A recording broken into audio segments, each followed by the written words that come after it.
This is Changing Channels with Larry Walsh, the Channelnomics podcast that connects you with channel chiefs, thought leaders, and executives about what it takes to get the next generation of tech to market.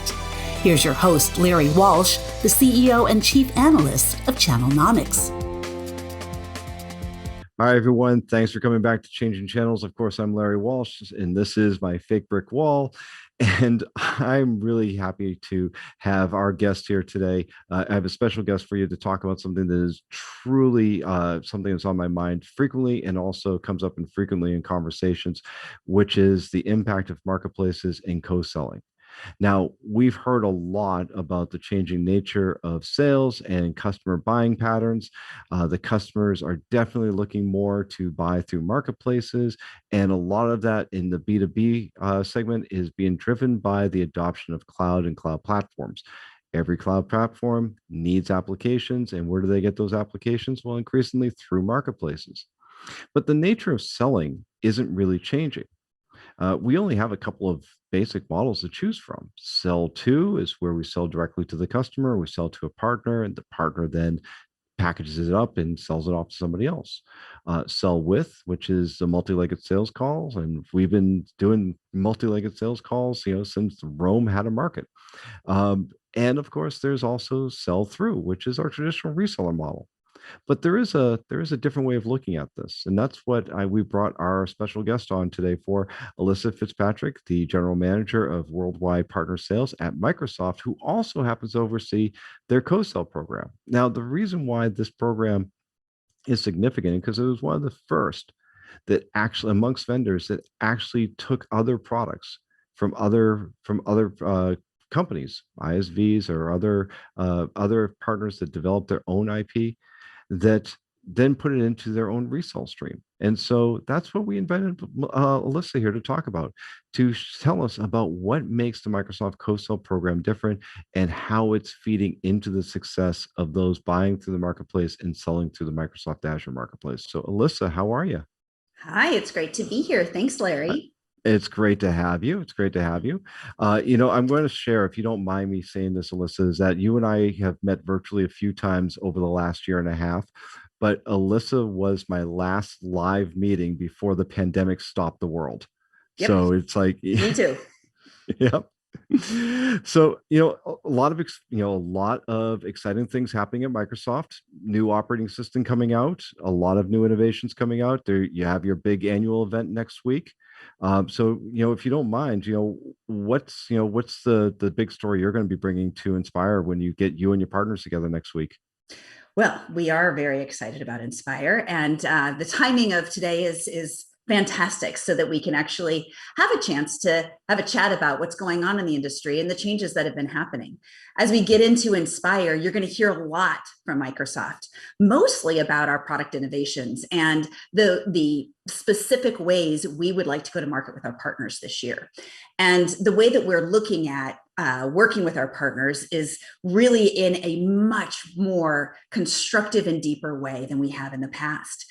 And when we look at how our customers are buying and the customer patterns that we have been really seeing over the last several years, and especially over the last year, what we've seen is that our customers are really looking at solutions that are not just coming from Microsoft. They're looking for combined solutions to meet their problems. And so we're seeing that the combination of Microsoft first party with third party in sales plays, where we create go-to-market sales plays, we're seeing a lot of traction from that. And that's where we really want to drive not only our sellers inside Microsoft, but together with our partners, because we are seeing sales plays really take hold and get lots of adoption, because when we package it together and we bring it together as an opportunity for a customer where they're already seeing the alignment and the partnership behind the scenes, that just accelerates their time to market and their ROI.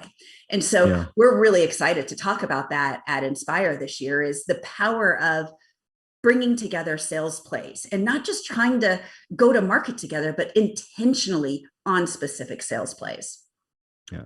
Let's step back to, when you talk about the innovations that we talked about next week in Inspire, or actually I should say it's this week in Inspire when this podcast comes out. But the innovation that brought you to this in the first place is, it was just a short few years ago that Microsoft was wholly focused on everything hanging off of Windows. The Windows being the center of the universe for Microsoft, and if it didn't touch Windows, then it wasn't going to market. Mm. And I will tell you is that I was struck. I'll actually say dumbstruck when I was reading Satya Nadella's book, Hit Refresh, and the entire philosophy being laid out in it, where Microsoft was no longer supposed to be the center of the universe, but to be everywhere in the universe and Mm. inclusive of being cooperating with other companies and building solutions. And I could see the genesis of that co-selling program that you have now, is that where you are there recognizing the extended value that other companies bring to the Microsoft experience. Mm-hmm. And it really is an effect of what's happened over the last 5 to 6 years and the impact that Satya has had on the company, where we really realized that Microsoft technology does not solve customer problems all up. We do need to work with our partners in order to deliver the technology, in order to bolster the technology to meet our customer needs. And so realizing that we want to put the customer in the center, not Microsoft, put our customer in the center and make sure that we are building the solutions that that customer needs. And then realizing that that customer is not necessarily unique, that they live in an industry with peers. And so what we're building for those customers is definitely repeatable with our partner ecosystem.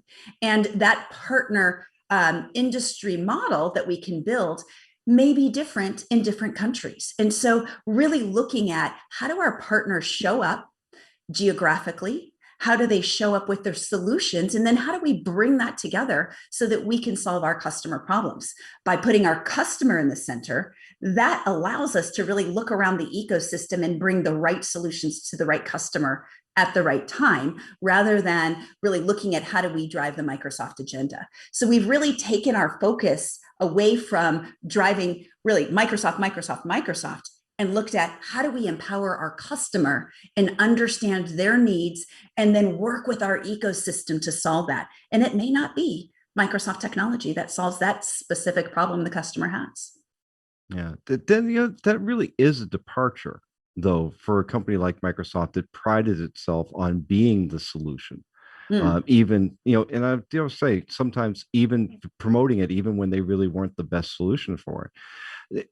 But it is about, as you say, putting the customer first. But how does this work? How does Microsoft engage with its partners to bring these innovation solutions or these value extenders into its ecosystem, and then getting them out in front of the customers in a meaningful way for the customer and the partner?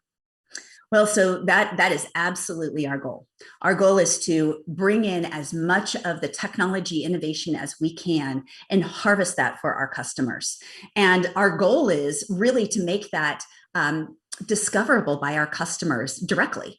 And so ideally, we want our partners to bring forth their expertise and their innovation and share that on our marketplace, because then we can build our collaborative our sales models together for our customers. And then our customers can come to our marketplace and do self-discovery. That is the way they're buying today. So we want to meet them in that desire to go and do that self-education.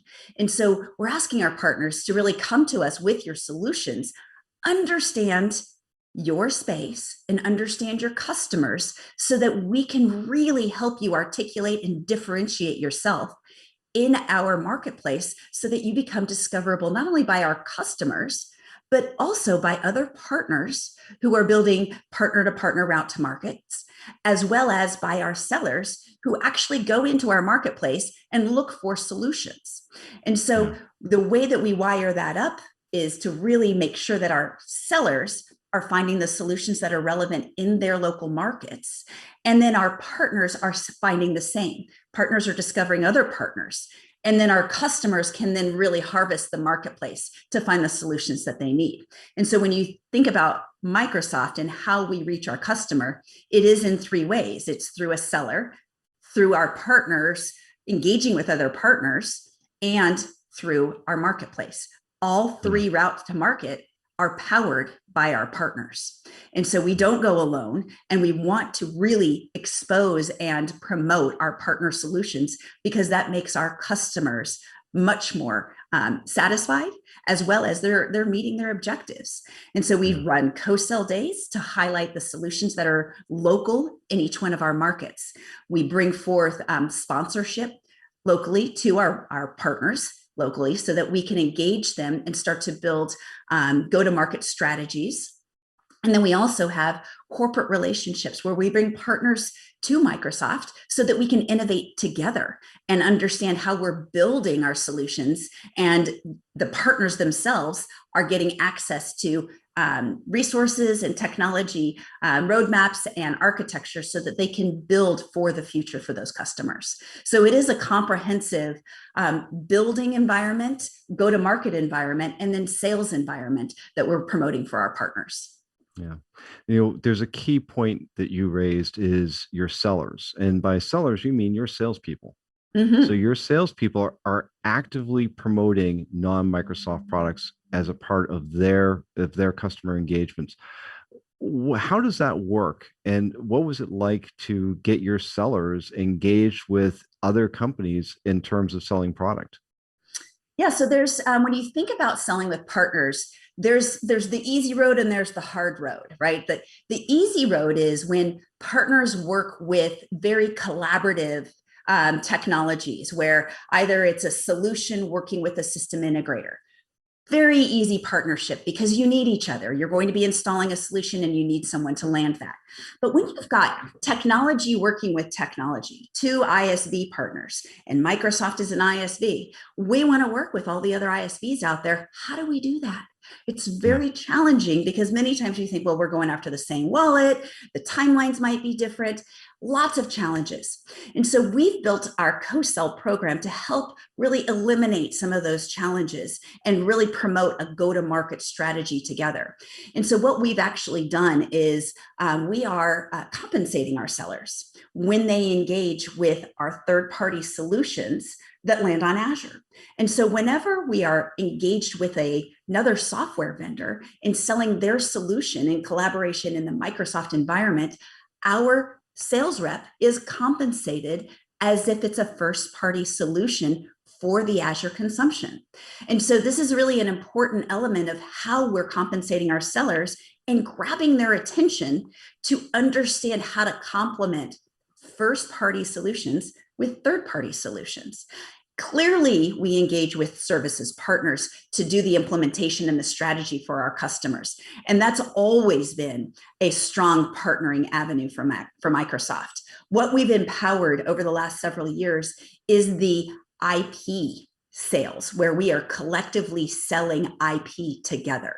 And that's where it's really important for our sellers to understand what those partners bring to bear so they can invite that into our sales cycle, but also really meet that customer need, because when we build solutions on top of Microsoft, it becomes a stickier solution to that customer. And then there's always opportunity to grow those once we're in together. And so we really look at co-selling as not only a door opener for customers, but also a long-term sales strategy, because every partner we engage with, we want to create a long-term partnership with at that customer. Yeah. Well, so I heard what you just said. I heard a quadruple win. The customer wins because they get the solution that they need and through the combined innovations of the different companies involved. The rep wins, or the partner wins because they get a sale alongside. The rep wins because they're making money off the sale. And Microsoft wins because the key element here is that this is all being built on Azure, which of course is the gift that keeps on giving, right? Right. So, I mean, and it sounds like it almost sounds like a perpetual motion engine, the way you're describing it. It really is, because it comes down to building that ecosystem. And an average customer today has 7 vendors calling, 7 software vendors, not just 7 vendors, 7 software companies.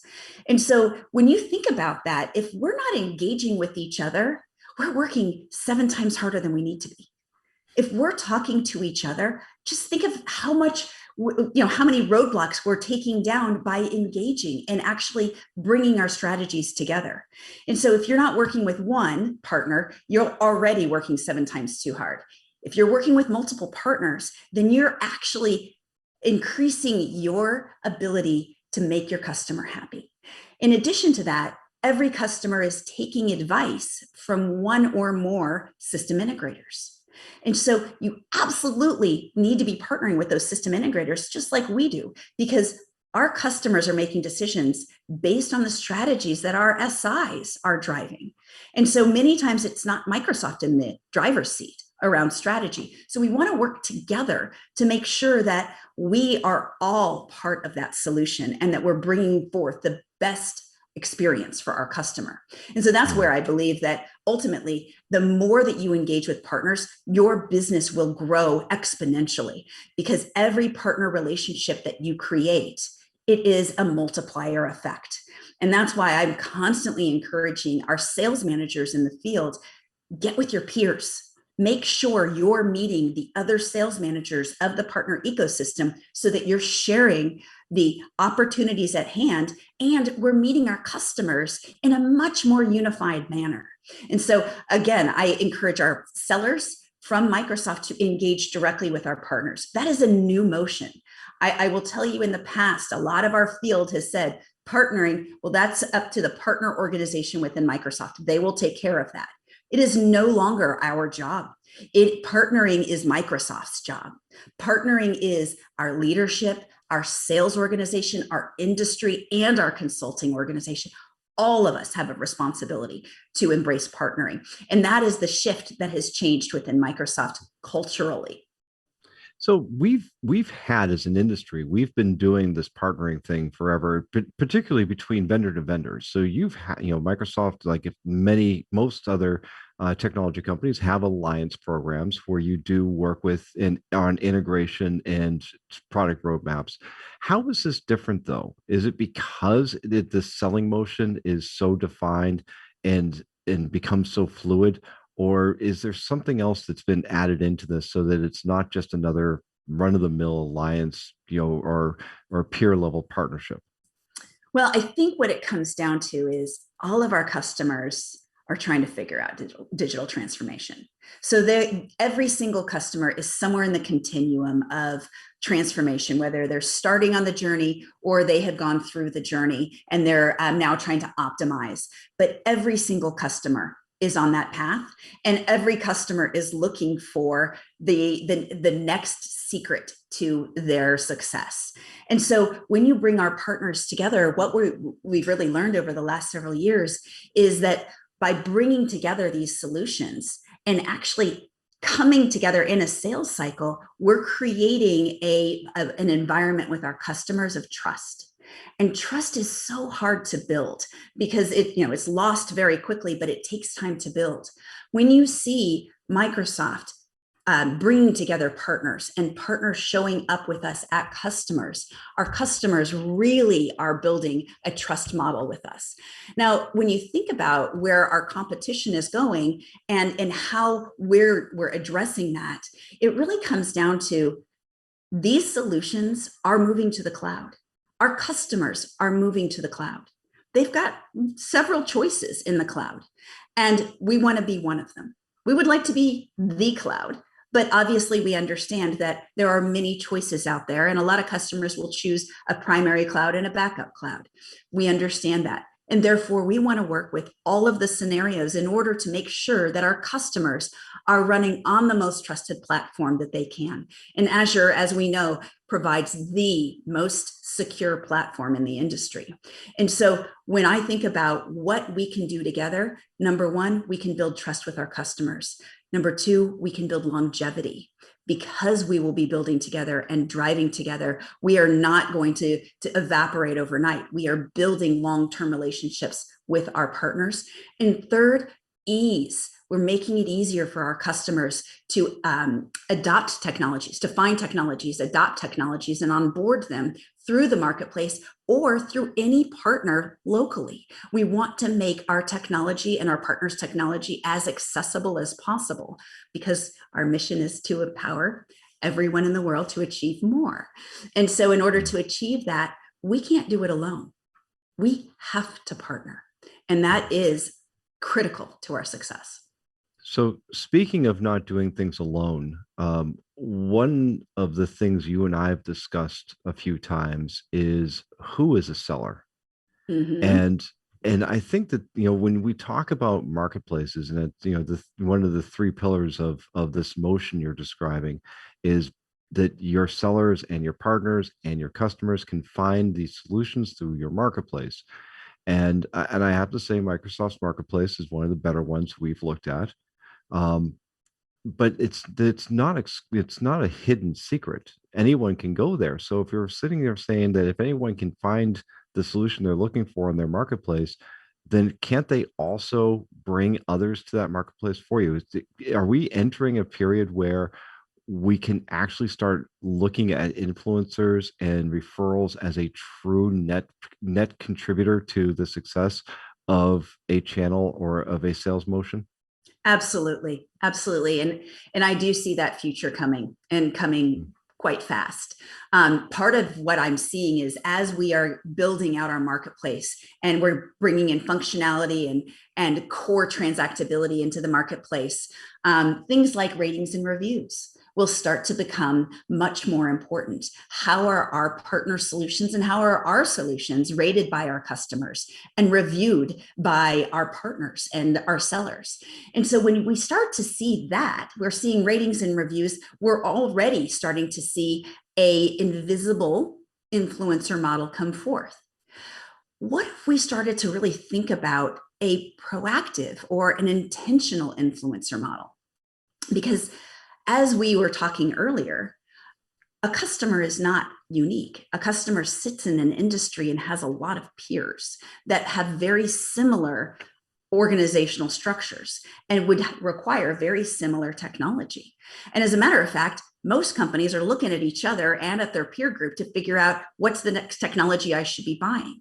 And so when you take that and you kind of push that forward and you think about, well, if we're going to do ratings and reviews and really understand what our customers think of these solutions that they've implemented, what happens with the peer group? What happens with those of us that know the technology and can start to promote the technology in a way that brings customers to the marketplace or brings customers to this ecosystem? And what that means is that every human on the planet can ultimately be a seller, a technology seller. But there will be those who will argue that we already have this today because the power of social influencers, or even industry influencers are driving consideration.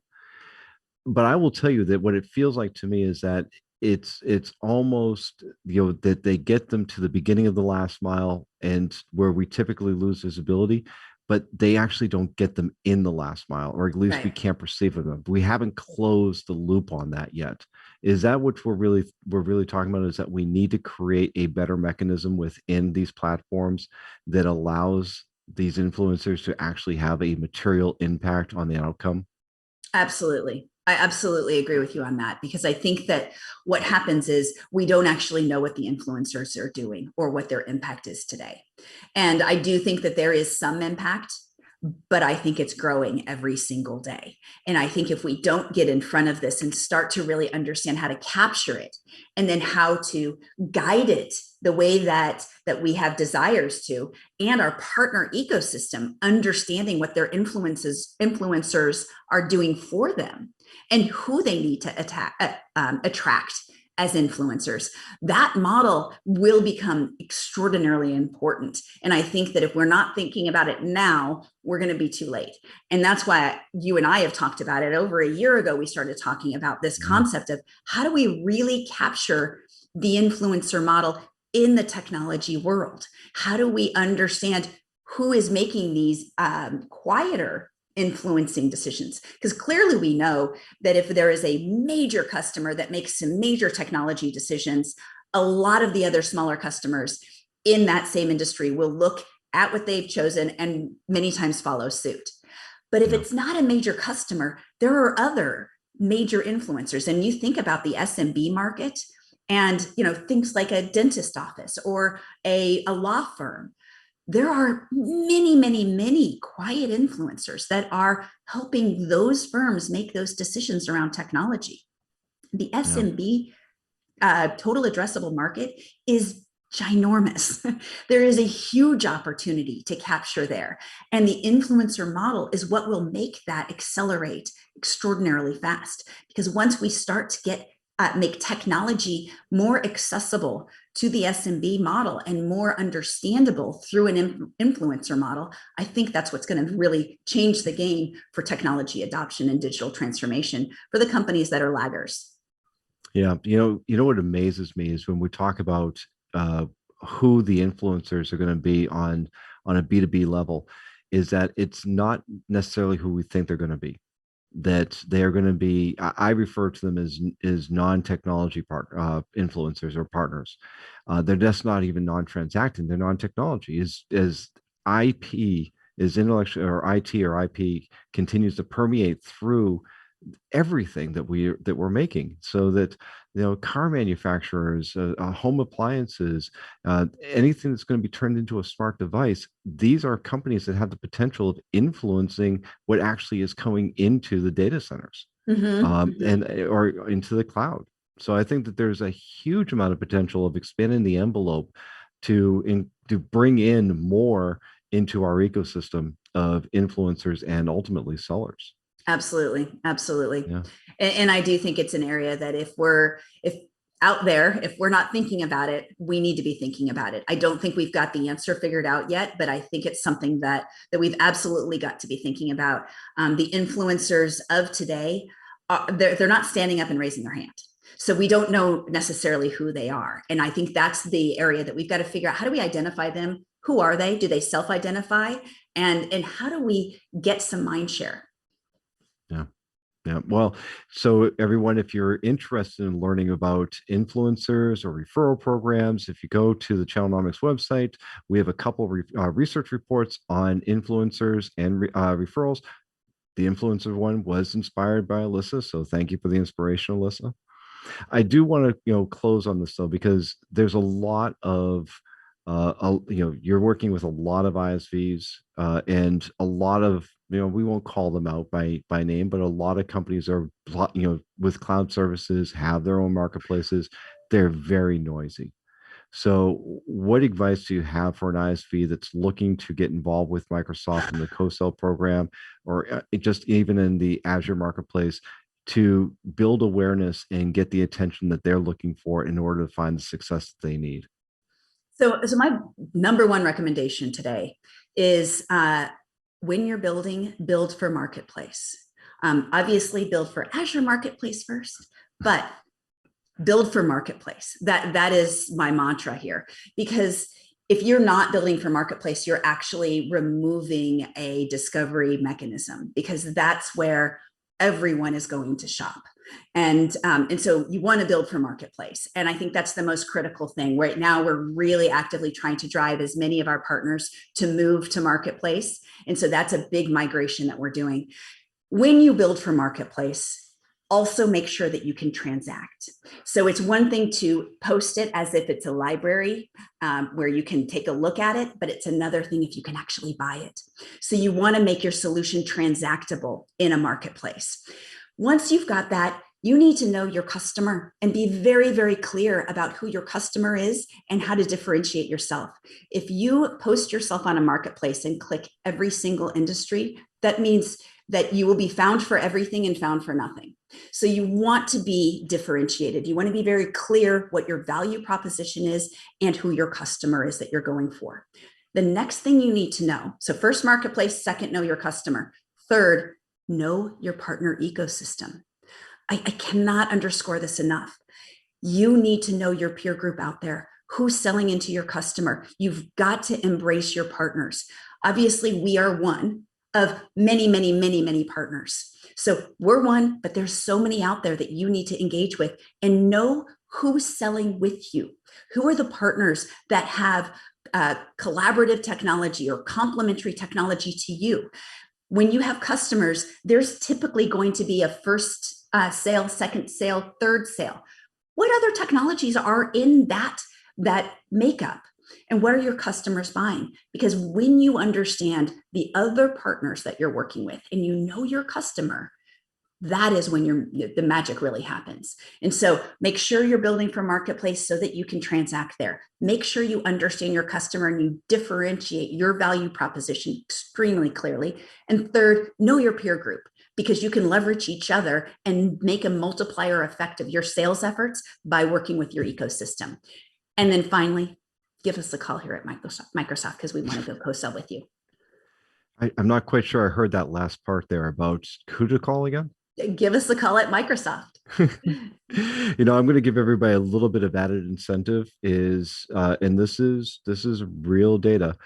39% of millennials, in a B2B context, 39% of millennials only want to buy through marketplaces. And if you think that they don't have influence, the oldest millennials are 40.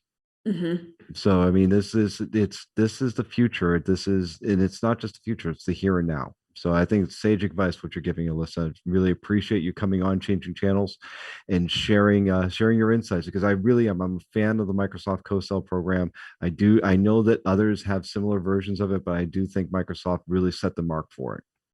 Well, and stay tuned for more, because we're excited to have some changes come this year to our co-sell program. And as we grow and change over the next year to 2 years, there's going to be a lot more coming around co-sell and the engagement that you can get together with not only Microsoft, but our entire partner ecosystem as we build that together with you. Fantastic. Thank you so much for having me, Larry. I really appreciate it. It's such an honor to be on your podcast. Oh, thank you, Alyssa. Again, everyone, Alyssa Fitzpatrick, the General Manager of Worldwide Partner Sales at Microsoft. And I want to, as always, thank you all for joining in. If you like what you hear, please let us know. Subscribe to our podcast channel on YouTube or wherever you get your podcast. And if there's something you want us to talk about, something you want to hear, shoot me an email, lmwalsh@channelnomics.com. I'm happy to take any suggestions. Until next time. Thank you for joining Changing Channels with Larry Walsh, a production of Channelnomics, with the support of our production team at Modern Podcasting. If you've enjoyed today's episode, hit the like button, subscribe wherever you get your podcasts, and share with your friends. For more information about Channelnomics services and insights, follow us on Twitter and YouTube, and check out our website at channelnomics.com. Channelnomics is a registered trademark of, and Changing Channels is copyright by 2112 Enterprises, LLC.